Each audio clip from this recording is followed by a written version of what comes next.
what makes African and third world debt different from the American debt? Number one, America's never going to pay its debts. It doesn't have to. Its debts are in its own currency. We can simply print it. The African debt is not in its currency. The African debt is in US dollars. Africa has to earn the US dollars, and the only way it can earn the US dollars is not to be assassinated for growing its own food and becoming independent and doing something that the United States does not like. The principle underlying the foundation of the World Bank, the International Bank for IBRD, research, the World Bank, is that no country should grow its own food. Africa and the third world should only grow export crops.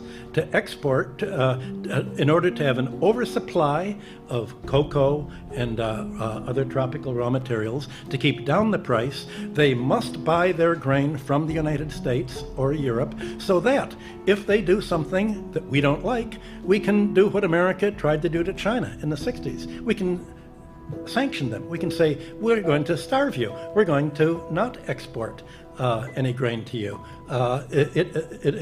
So owing their foreign debt in dollars means that they have to somehow sell something that the United States wants, not what they want. I think the most evil organizations in the world today are the World Bank and the International Monetary Fund. And my book, Super Imperialism, that I wrote in 1972, is all about that.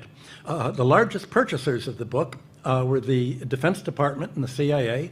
I was immediately, the organization I worked for was given a $75,000, $85,000 Defense Department contract for me to come to explain to them how American imperialism worked, and they used it as a how to do it book.